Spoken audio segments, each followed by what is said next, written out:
사랑의 하나님 아버지, 이 시간도 하나님의 말씀을, 생명의 말씀을 듣습니다. 성령 하나님, 이 시간에도 우리의 눈을 열어주셔서 우리를 향하신 하나님의 소원을 보게 하시고 귀 기울여 듣게 하여 주시옵소서.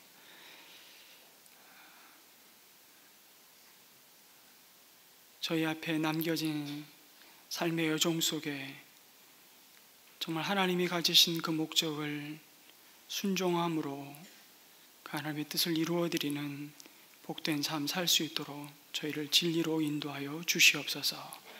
예수님의 이름으로 기도드립니다. 아멘.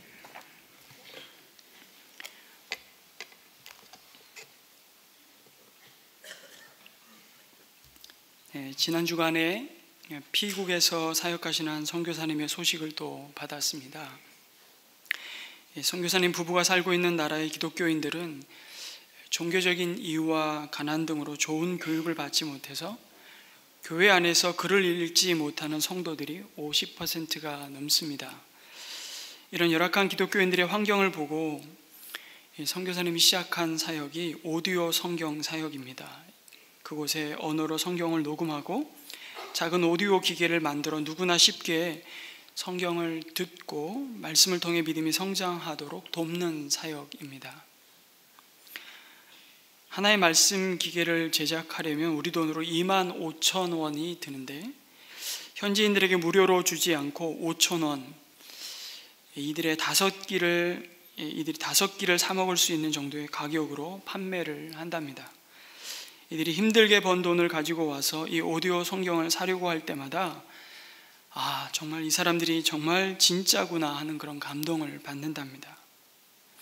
하지만 어려운 마음이 들 때는 언제냐면 제작해서 가지고 있던 성경을 다 소진해서 더 이상 나누어 줄 수 있는 성경이 없는데도 사람들이 계속 찾아오는 때라고, 그럴 때면 이렇게 작고 부족한 사역자인 우리에게 하나님께서 왜 이런 일을 맡기셨을까, 그런 생각이 든답니다. 더 능력이 있어서 이 기계를 대량으로 찍을 수 있는 그런 분을 사용하시지 왜 우리 같은 부족한 연약한 자를 사용하시나. 그때 하나님께서 작은 일에 충성하는 자를 찾으신다는 그 마음을 주시고 우리가 부족하고 연약한 자들이기 때문에 오히려 더 많이 기도하며 하나님의 일을 이룰 수 있는 마음을 주셨다고 고백합니다. 그러던 어느 날 운전사로 일하는 현지인 아저씨가 선교사님 사무실을 어렵게 물어서 찾아와서 주머니에 두툼한 봉투를 하나 꺼내서 자기에게 주더랍니다. 이게 뭐냐고 했더니 기부금이라고, 자그만치 5만 루피, 한국 돈으로 약 40만 원 정도가 들어 있었습니다. 좋기 서너 달의 월급에 해당하는 돈이었습니다. 깜짝 놀라서 이게 무슨 돈이냐고 물었더니 자기가 몇 년 동안 돈을 모았고 이 돈을 좋은 일에 쓰고 싶은데 선교사님이 생각이 났다고 합니다. 그래서 한 개에 2,500 루피를 들여서 만든 오디오 성경을 자기들에게 500 루피에 나눠주는 것을 보고 이 선교사님 가정은 믿을만 하다고 생각했다는 겁니다. 그러면서 그 돈으로 더 많이 오디오 성경을 만들어서 어려운 사람들에게 나눠주면 좋겠다고. 아니, 그 돈이면 100개를 사가지고 가서 자기가 직접 사람들에게 나눠줄 수 있었을 텐데 새로 만들려면 돈이 많이 들어갈 테니 자기 돈을 보태서 만들어 달라는 겁니다. 나중에 자기가 오디오 성경이 필요하면 다시 돈을 가지고 와서 사겠다는 겁니다. 기부한 돈만큼 가져가겠다는 게 아니라 현지인들 중에서 선교사님에게 기부금을 주는 사람은 이 사람이 처음이었던 겁니다. 많은 사람들이 오디오 성경을 그냥 달라고 하거나 조금이라도 싸게 사가려고 했지 기부를 하려는 사람은 한 사람도 없었던 겁니다. 이 사람은 자기 돈으로 몇 번이나 오디오 성경을 사가지고 자기 친구들, 친척들, 동네 사람들에게 나누어 주곤 했는데 하나님께서 이런 사람을 보내어 주셔서 자기를 격려해 주시고 동역할 수 있게 해주시는구나 라는 생각에 정말 감사의 눈물이 쏟아졌다고 선교 소식을 보내온 것입니다. 제가 이 편지를 읽으면서 현지인 운전사가 한 말이 자꾸 생각이 났습니다. 당신 가정은 믿을만하다고. 선교사의 사역이 아니라 삶이 하나님의 선교라는 의미를 보여주십니다. 복음은 그렇게 오늘 우리에게까지 이어져 왔습니다. 2000년 전에도 이런 운전사와 같은 분들을 만나서 온 세상을 돌아다니며 부활의 복음을 전한 사도 바울의 모습을 우리가 사도행전을 통해서 말씀을 통해 계속 확인하는 것도 바로 이것입니다. 오늘 읽은 말씀은요, 헤롯 아그리빠 왕과 베스도 로마 총독 앞에서 바울이 한 마지막 변호입니다. 로마로 떠나기 전에 바울은 다시 한번 부활하셔서 자신을 빛 가운데 만나주신 다메섹 도상에서 예수님이 그에게 나타나신 목적이 무엇인지를 자세히 밝힙니다. 그리고 신비한 체험을 간증하죠. 그것은 그를 일꾼으로 삼으셔서 그가 나를 본 것과 장차 이루어질 일을 세상에 알리며 그 소식을 들은 자들이 죄사함을 받고 주님을 믿음으로 거룩하게 된 사람들 가운데 들게 하는 것이라고 말합니다. 여러분, 거룩하게 된 사람들이 누굽니까? 바로 예수 그리스도로 죄사함 받고 예수님을 주님으로 모시고 그분이 약속하신 영생을, 생명을 소유한 자들입니다. 그들이 거룩한 자들이죠. 여러분, 이 거룩함은 바로 하나님이 원래 사람을 지으실 때 가지셨던 목적을 회복한 사람들의 모습입니다. 그 지으심의 목적을 회복하는 것이 거룩의 회복입니다. 여러분, 마이크 소리 잘 들리십니까? 네. 그러면 이 마이크는 거룩한 것입니다. 지금 갑자기 방송실 봉사하시는 분들이 긴장하셨는데 여러분, 이 마이크는 제 목소리를 증폭시켜서 잘 전달될 수 있도록 만든 도구입니다. 그래서 이것을 만든 사람의 의도와 그 쓰임에 맞게 그 자리와 그 역할을 그대로 수행하고 있다면 그것을 유대인들은 거룩하다라고 말했습니다. 선하다, 보기에 참 좋다, 이런 의미죠. 여러분, 우리는 뭐답다라는 말 많이 쓰시죠? 사람답다, 자식답다, 부모답다, 스승답게, 직분에도 붙입니다. 성도답게, 집사답게, 장로답게, 권사답게, 목사답게, 교회답게. 그래서 답지 않으면 우리는 그것이 아름답다고 보지 않습니다. 그래서 사람답지 못한 것을 우리는 짐승만도 못한 인간이라고 말하지 않습니까? 나름의 기준이 있습니다. 그런데 거룩함은 무엇입니까? 거룩함은 하나님다운 것입니다. 하나님이 기준이십니다. 예수님 닮은 것입니다. 그러니 이 세상에 그 기준을 만족시킬 인생이 있습니까? 없습니까? 없습니다. 모든 사람이 죄를 범하였음에 하나님의 영광에 이르지 못하는 겁니다. 의인은 없나니? 하나도 없다는 겁니다. 그런데 은혜는 뭐냐 하면 예수 그리스도 안에서 우리를 예수님답게 새로운 피조물로 지으셨다는 것입니다. 그게 은혜입니다. 바울에게 부활하신 예수님이 나타난 목적이 뭡니까? 세상이 세상답지 않은, 사람이 사람답지 않은, 그래서 목적을 상실한 자에게 하나님이 본래 주신 목적을 되찾아 주겠다는 그 하나님의 소원을 이루어드릴 일꾼으로 부르신 것이라고 말씀하십니다. 어떻게요? 하나님과 우리 사이를 가로막고 있는 죄를 사하시고 그 죄가 가져다준 죽음의 문제를 해결하신 예수님의 부활의 소식을 전함으로 하나님이 본래 약속하여 주신 참 사람다움을 회복하시겠다는 것입니다. 그래서 참된 거룩과 기쁨과 만족과 사랑을 정말 할 수 있는 존재로 우리를 변화시켜 주시겠다는 겁니다. 이것이 하나님의 가장 큰 소원이십니다. 이것 때문에 하나님이신 예수님이 이 땅에 오셨습니다. 그리고 십자가에서 이루신 그 구원의 기쁜 소식을 전하는 자로 바울을 부르셨습니다. 바울뿐입니까? 동시에 하나님과 세상을 화목케 하는 직분을 우리에게도 주셨다고 말씀합니다. 이 일을 이루어드리는 것이 이제 그리스도 안에서 새로운 피조물로 지음받은 우리 삶의 목적이라고 말씀하십니다. 고린도후서 5장 17절에서 17절 말씀 한번 읽어보겠습니다. 고린도후서 5장 17절에서 19절입니다. 누구든지 그리스도 안에 있으면 그는 새로운 피조물입니다. 옛것은 지나갔습니다. 보십시오, 새 것이 되었습니다. 이 모든 것은 하나님에게서 났습니다. 하나님께서는 그리스도를 내세우셔서 우리를 자기와 화해하게 하시고 또 우리에게 화해의 직분을 맡겨 주셨습니다. 곧 하나님께서 사람들의 죄가를 따지지 않으시고 화해의 말씀을 우리에게 맡겨 주심으로써 세상을 그리스도 안에서 자기와 화해하게 하신 것입니다. 아멘. 바울은 바로 예수님이 이 땅에 오셔서 십자가에서 이 일을 이루시고 부활하셔서 하나님과 우리 사이를 가로막는 모든 죄를 해결하셨고 죄가 가져다준 죽음을 이기심으로 우리가 거룩한 자가 되었음을 전할 뿐이라고 말합니다. 근데 참 재밌는 건요, 이 일은 이미 오래전 자기 조상들에게 이미 약속하신 것이었다고 말합니다. 문제는 자기 동족 유대인이 그것을 거부하고 보지 못할 뿐이라고 증거하죠. 그래서 자기가 이 자리에 서 있다고, 아니 하나님이 자기를 이 자리에 세우셨다고 담대히 외칩니다. 여러분, 왜 유대인들이 이 좋은 소식, 이 기쁜 소식, 이 복된 소식인 예수가 부활했다는 소식을 전하는 바울을 죽이지 못해 이 안달이 났을까요?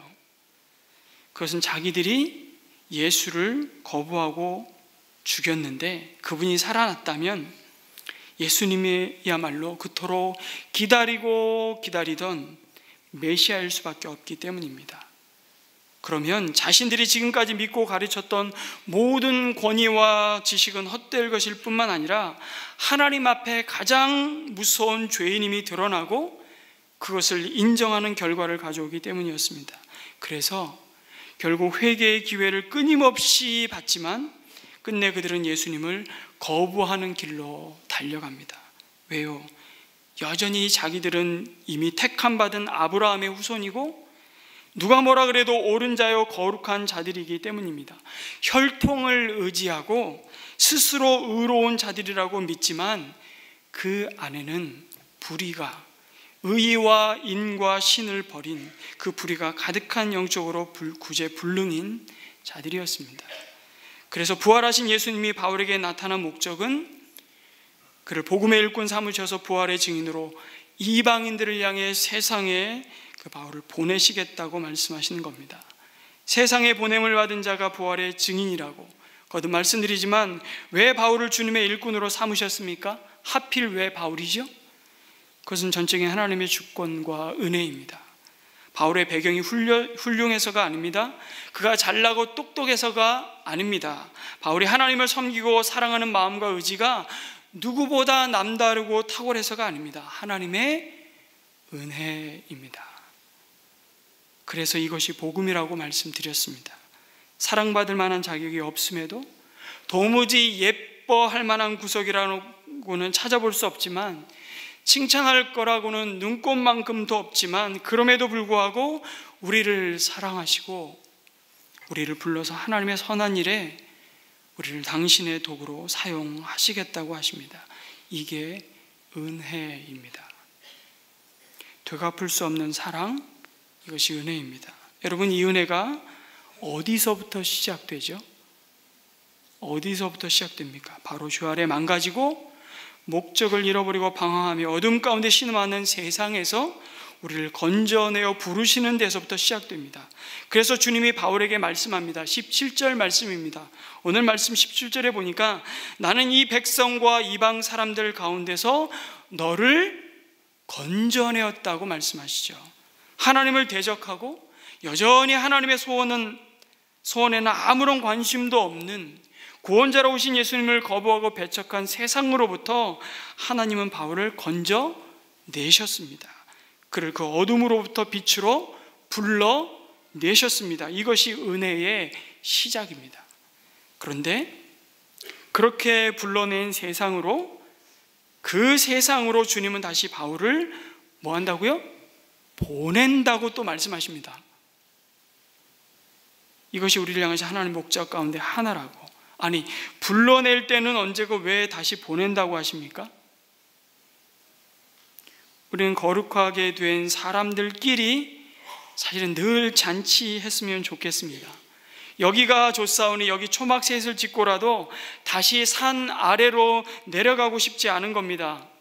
어느 목사님이 그리스도인들은 신앙생활을 늘 연예인처럼 살기 원한다고 비유하셨는데 진짜 공감이 갔습니다.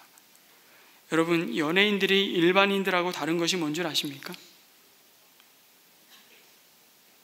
별 차이가 없나요? 연예인들은 일상을 늘 축제로 사는 분들입니다. 연예인들이 하는 일이 늘 축제에 불려다니는 것이잖아요. 그러니까 삶이 축제의 연속입니다. 그래서 여러분, 연예인들은 사생활이 참 건전하기가 참 어렵습니다. 늘 그 파티 속에 있지만은 그 파티가 정말 하루하루를 검소와 근면으로 쌓아서 그것이 넘치는 열매로 주어지는 축제가 아니라 축제용으로 키워진 기능인이기 때문에 그것 외의 일은 할 줄을 모르기 때문입니다. 제가 연예인들을 폄하하는 게 아닙니다. 그만큼 그들의 삶이 현실을 바로 보지 못하고 속게 만든다는 겁니다. 그렇게 속아서 무너지는, 넘어지는 연예인들을 우리가 매일 뉴스에서 지금 보고 있지 않습니까? 그런데 그리스도인들이 연예인처럼 산다는 거예요. 그걸 TV에서 어떻게 바라보냐면 나도 저렇게 살았으면 하고 부러워하고, 광고 속에서 그 사람처럼 입고 쓰고 바르고 먹어봤으면 참 소원이 없겠다, 그럽니다. 마치 디즈니 영화는 모두 해피엔딩이잖아요. 공주와 왕자가 드디어 모든 고난과 장애를 이기고 결혼에 꼴이 나잖아요. 그런데 결혼은 그때부터 현실이잖아요. 누구도 그 얘기를 듣고 싶어 하지 않는다는 것을 디즈니사는 잘 아는 것입니다. 그래서 결혼식장 가면 신랑 신부와 그 친구들은 환호성을 지르고 폭죽을 터뜨리고 축제인데 부모님과 연세 드신 분들은 조용히 침묵하시잖아요. 심지어 우시잖아요. 좋아서요? 아니요. 아는 거죠. 니들 살아봐라. 그렇게 입에 침을 질질 흘릴 만큼 좋은지. 저도 결혼 올해로 20주년인데요. 다 그렇더라고요. 제가 얼마 전에 주례를 한번 했는데요. 제가 그 친구들한테 해준 얘기가 이거예요. 너무 침 흘리지 마. 이제부터 시작이야. 근데 그거 말해주면, 그것도 노골적으로 말해주면 결혼할 사람이 없으니까 어르신들이 다 조용히 침묵하시는 겁니다. 그렇죠? 아닌가요?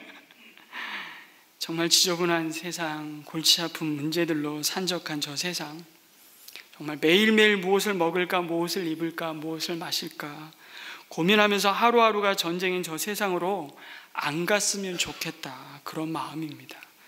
한 번 은혜의 깊은 세계를 경험한 성도라면 이런 마음 안 가져본 성도는 아무도 없습니다. 난 그런 생각 안 해봤는데, 그런 분은 아직 예수 믿고 변화산을 경험해 보지 못한 분들이에요. 그런 분들은 변화산 한번 경험하셔야 돼요. 은혜의 눈물, 콧물 다 쏟아 보시는 경험을 하셔야 됩니다. 여러분, 하나님은 세상에서 우리를 건져내어서 다시 세상으로 보내시는 하나님이십니다. 요한복음 17장 15절을 같이 한번 읽어보겠습니다. 요한복음 17장은요, 예수님이 마지막으로 이 땅에 계시는 동안 그의 제자들을 위해 중보고 기도하신 내용입니다. 한번 읽을까? 시작.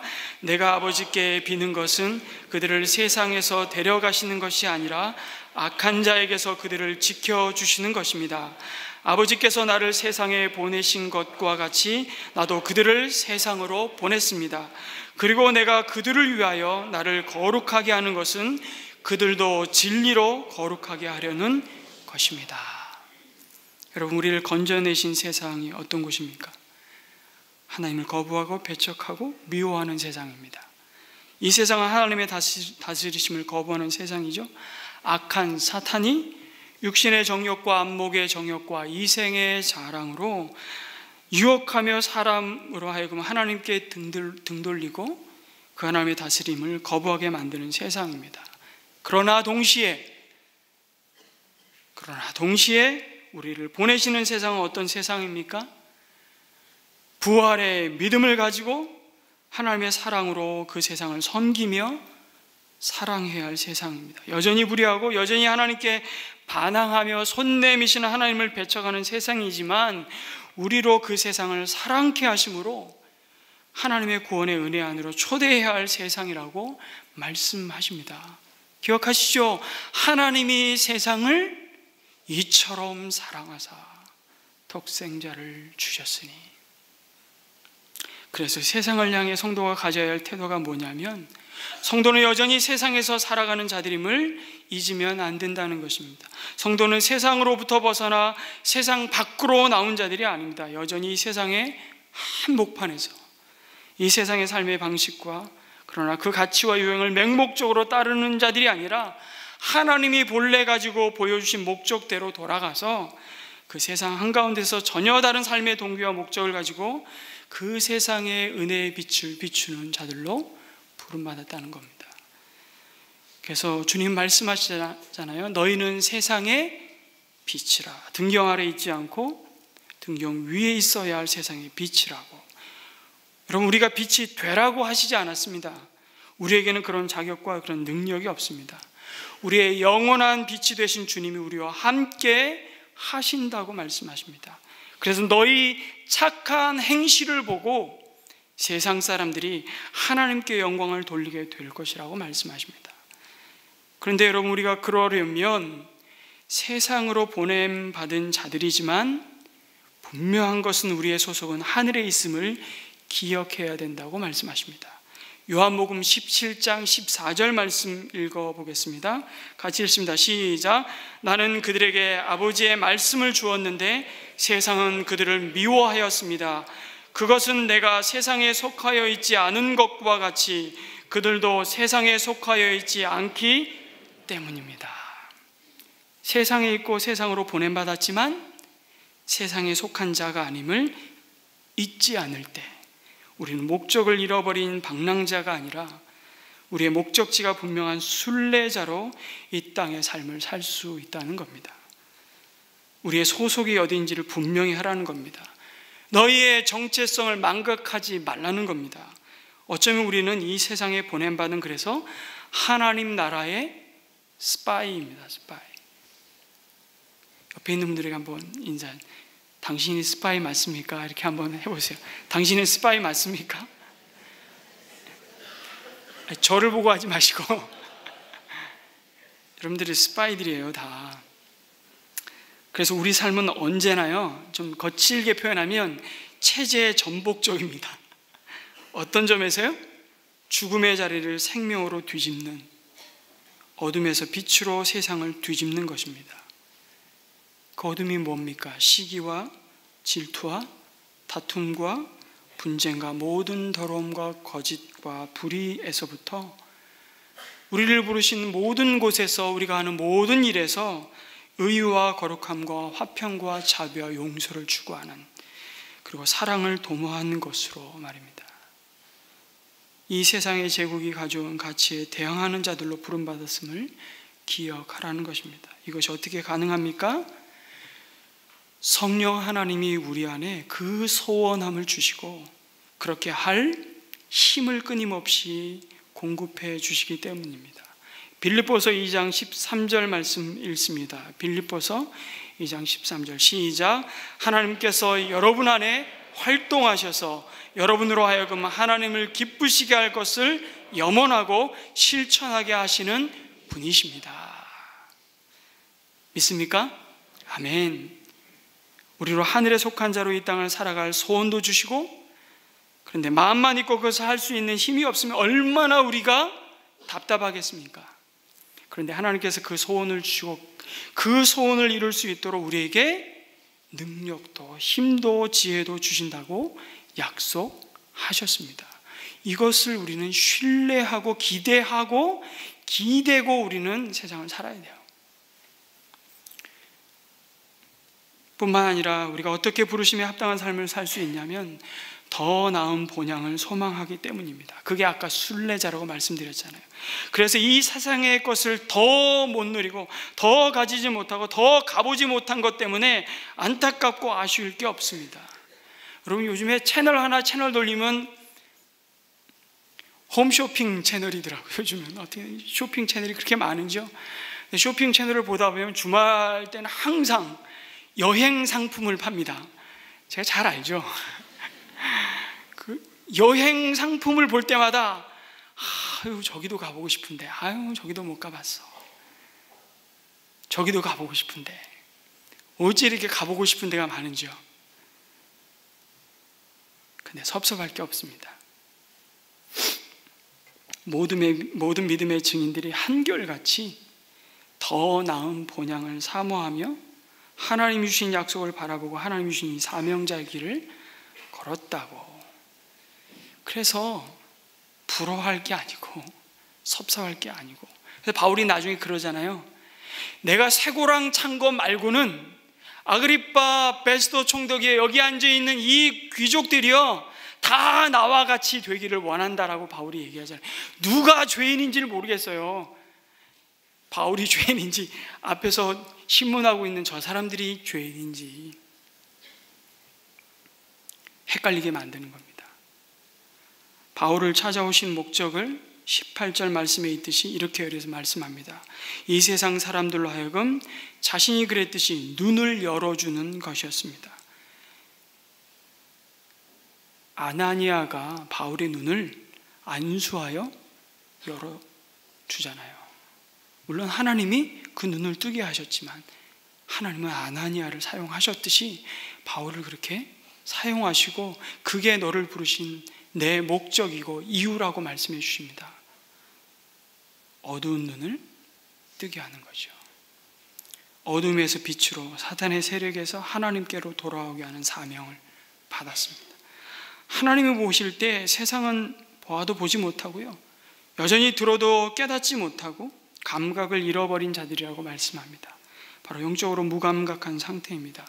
그러한 모습이 무엇입니까? 로마서 1장에 하나님을 마음에 두지 않고 사는 모든 인생의 모습이라고 말씀합니다. 로마서 1장 28절 이하에 제가 읽습니다. 사람들이 하나님을 인정하기 싫어하므로 하나님께서는 사람들을 타락한 마음자리에 내버려 두셔서 해서는 안 될 일들을 하도록 놓아두셨습니다. 사람들은 온갖 불의와 악행과 탐욕과 악의로 가득 차 있으며 시기와 살이와 분쟁과 사기와 저기로 가득 차 있으며 수군거리는 자요, 중상하는 자요, 오만한 자요, 자랑하는 자요, 악을 꾸미는 모략꾼이요, 부모를 거역하는 자요, 우매한 자요, 신의가 없는 자요, 무정한 자요, 무자비한 자입니다.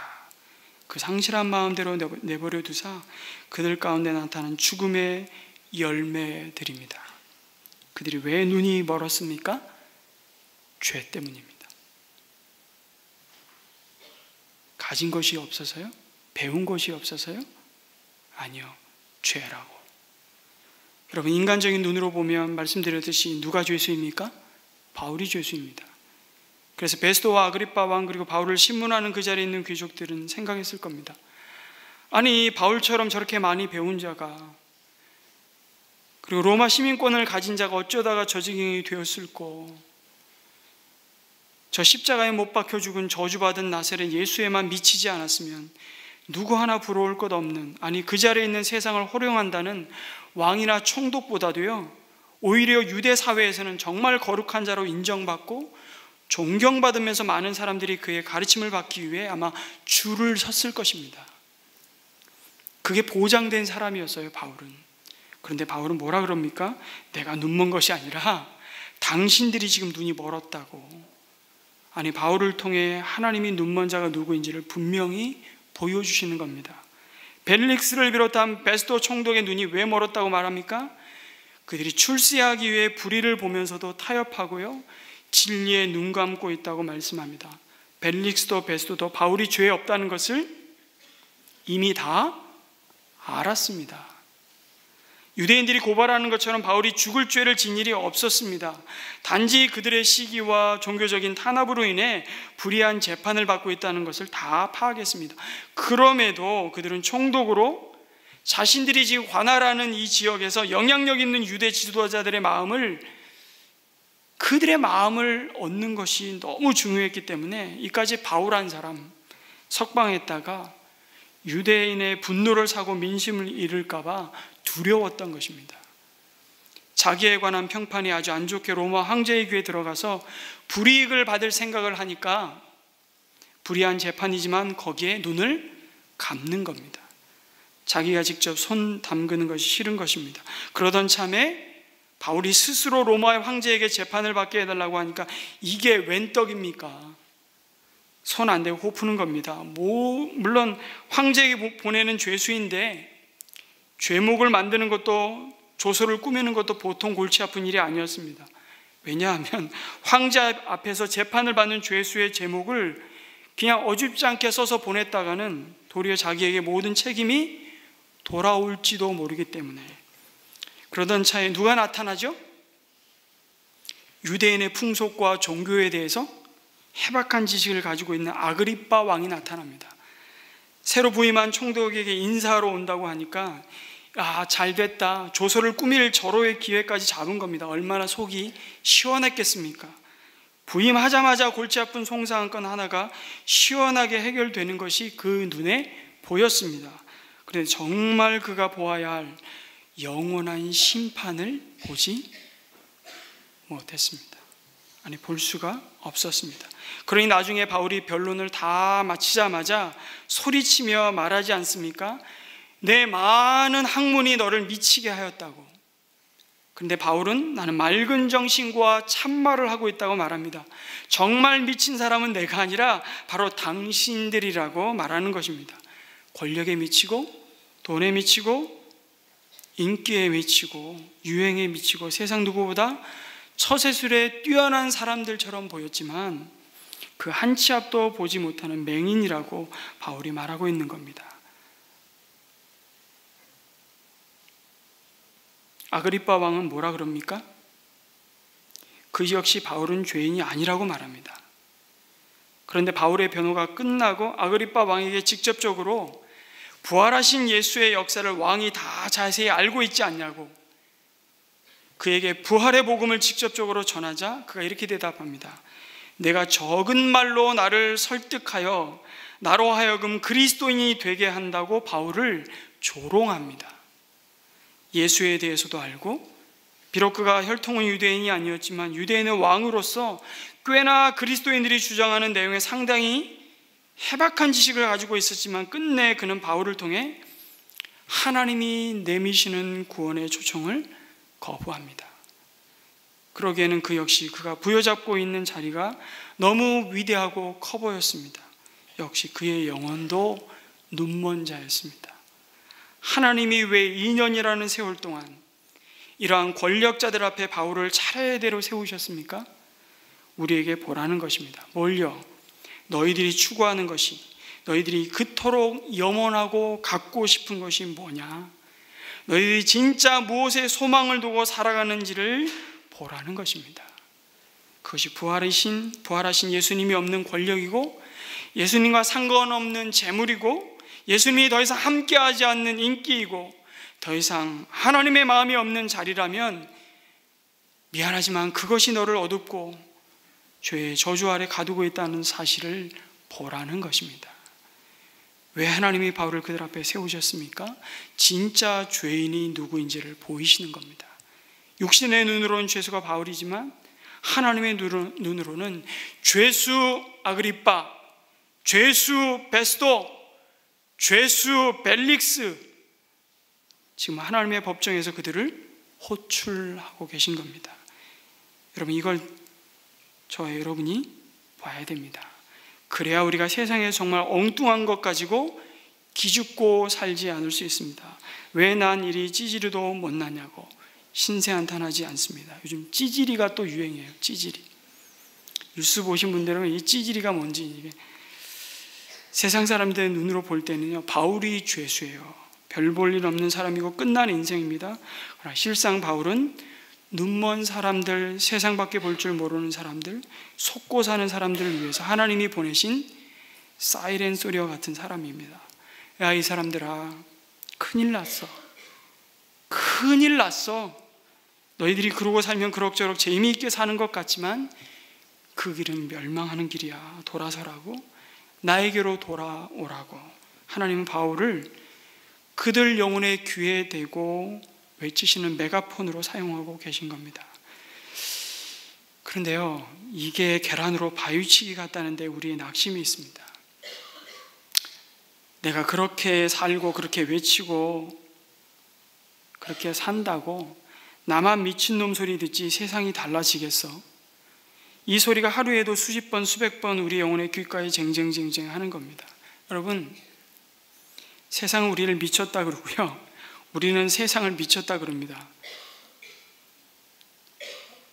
아닙니까? 한 번도 세상 사람들로부터 당신 왜 그러냐고, 그러고 사냐고, 미친 것 같다는 소리 한 번도 안 들어보신 분은 진짜 내가 그리스도인인가 심각하게 진단해 보시기 바랍니다. 제가 환자 소리 많이 들었습니다. 군대 있을 때. 저기 환자 간다, 환자. 군대에서는 그 미친놈을, 예수 믿는 미친놈을 환자라 그래요, 환자. 여러분, 어느 세월 속에 어떤 상황에서는 여러분 그 미친놈이라는 소리 들어야 돼요. 근데 진짜 미친놈이 누구인지는 언제 판가름 나요? 주님 앞에 설 때 판가름 납니다. 그날이 곧 옵니다. 지난주와 이번 주 사이에 이곳에 우리와 함께 했다가 함께 하지 않는 분들이 계십니다. 그리고 다음 주에 이 자리에 함께 하지 못할 분들이 계실지도 우리는 모릅니다. 우리는 모르지만 곧 그날이 온다는 거예요. 그래서 그리스도인들이 끝을 보고 사는 자들이기 때문에 후회 없이 사는 거고요, 예수에 미쳐서 사는 겁니다. 여러분, 마태복음 13장에 보면 천국은 마치 이와 같다고 가르치는 여러 비유가 나옵니다. 그 비유 가운데 천국은 마치 여자가 가루 서말 속에 갖다 넣어 전부 부풀게 한 누룩과 같다고 말씀합니다. 여러분, 누룩, 이스트잖아요. 밀가루 반죽 속에 서말이나 밀가루를 반죽했다고 해서 그와 똑같은 비율로 밀가루에 누룩, 이스트를 넣는 사람이 있습니까? 없습니다. 그냥 한 숟가락이면 됩니다. 밀가루 서말 속에. 그래서 그 빵 전부가 부푸는 것이죠. 그러면 충분합니다. 여기 아주 중요한 비유가, 의미가 숨어 있습니다. 처음 볼 때는 그 모양이 누가 누구를 변화시킨 것 같아 보입니까? 밀가루예요, 누룩이에요? 밀가루가 누룩을 삼킨 것 같습니다. 지금 이 법정에서 바울이요, 마치 세상의 모든 가치와 그 권력과 힘과 규모 앞에 삼키워진 자입니다. 그가 손발이 묶이고 그 입이 봉해져 있는 것 같습니다. 그는 완전 실패자요, 어리석은 자입니다. 그러나 결국 여러분, 밀가루 서말을 한 스푼 들어가 있는 누룩이 다 삼켜버립니다. 전부 부풀게 하는 겁니다. 성도가 이 세상에 그런 존재라는 거예요. 가장 필요한 곳, 가장 흑암이 심한 곳, 가장 죄악이 많은 곳에 하나님은 우리를 보내십니다. 그리고 그곳에서 우리가 서 있고 존재하는 자체만으로도 하나님은 그 세상을 변화시키고 치유하시고 새 생명으로 삼키시는 겁니다. 그런데 우리는 뭘 안 하겠다는 거죠? 나 하나 구원받았으니 이제 처참한 꼴 안 보고 따로 떼서 쉬게 해 주십시오입니다.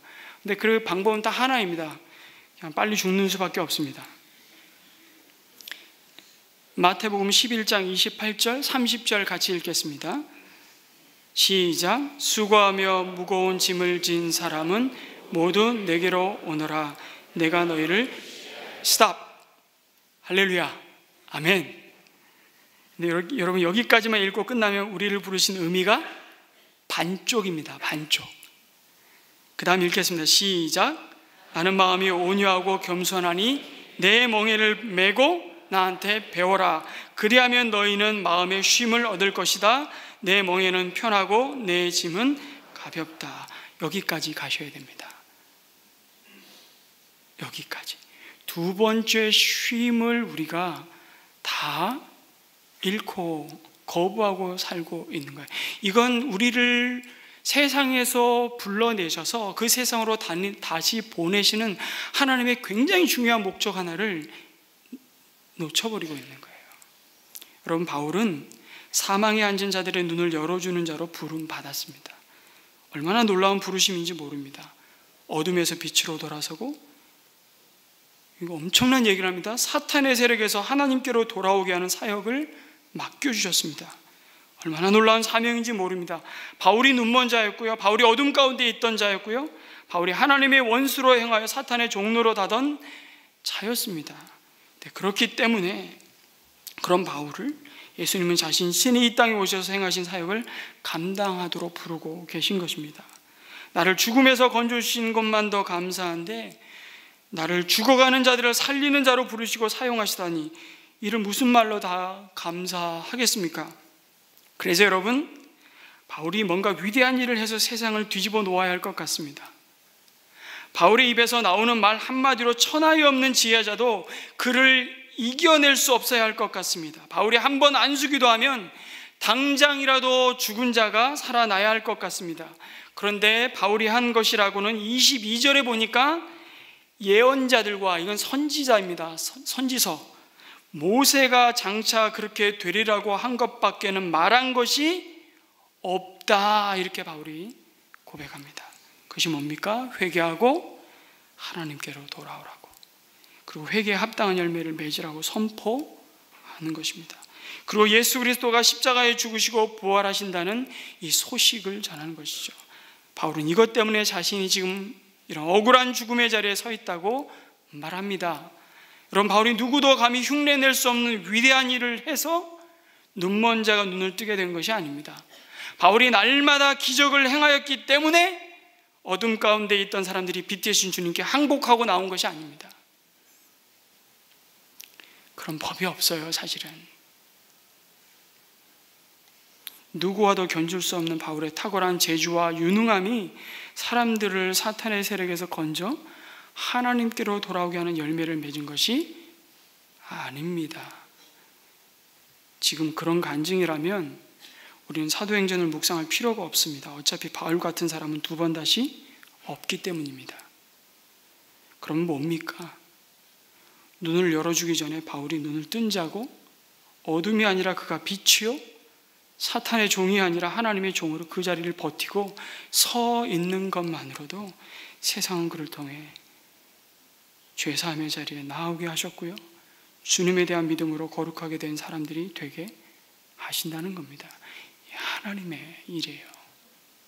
그래서 당신의 삶은 내 선교가 아니라 하나님의 선교요, 하나님의 일입니다. 내 일이기 이전에. 증인은 자기가 뭔가를 업적을 이루고 출중해서 부름받은 자가 아니라 눈을 뜬 자고 어둠이 아닌 빛에 속한 자고 사탄의 종이 아닌 하나님의 자녀이기 때문에 증인인 것입니다.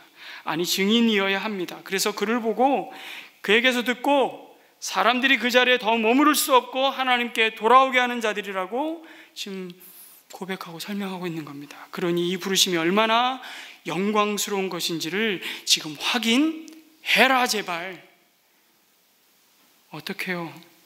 그래서 우리는 아무렇게나 되는 대로 사는 자들일 수가 없는 겁니다. 그렇게 살아서 증인이 아니라 증인이기 때문에 그렇게 사는 겁니다.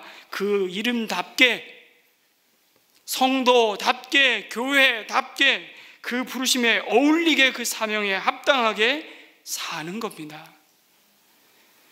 베드로전서 2장 9절 말씀을 읽고 마치겠습니다. 한번 베드로전서 2장 9절 말씀 같이 읽습니다. 시작. 여러분은 택하심을 입을 받은 족속이요 왕과 같은 제사장들이요 거룩한 민족이요 하나님의 소유가 된 백성입니다. 그래서 여러분을 어둠에서 불러내어 자기의 놀라운 빛 가운데로 인도하신 분의 업적을 여러분이 선포하는 것입니다. 그리고 그 부르심의 목적을 위해 우리 주님이 함께 멍에를 메고 함께 이 길을 가시겠답니다. 나와 함께 소가 되어서, 나와 함께 코 꿰고 나와 함께 이 길을 걸어가시겠답니다. 야, 너 혼자 가봐, 너 어떻게 잘하나 보자, 이게 아니고 주님이 노련한 소가 되셔서 함께 내 코에 멍에 메고 같이 이 길을 가시겠답니다. 그래서 그 멍에가 편하고 가볍다고 하십니다. 하나님은 자신의 소원을 우리로 소원하게 하시고요, 소원하게 하실 뿐만 아니라 그 소원을 이루도록 우리로 순종할 수 있는 힘과 지혜를 주십니다. 그 힘 주시는 주님을 신뢰하고 이번 한 주간도 우리를 부르신 모든 곳에서 우리가 하는 모든 일 가운데 부르심의 목적에 합당한 삶을 힘차게 살아가는 저와 여러분 되기를 주님의 이름으로 축원합니다. 아멘.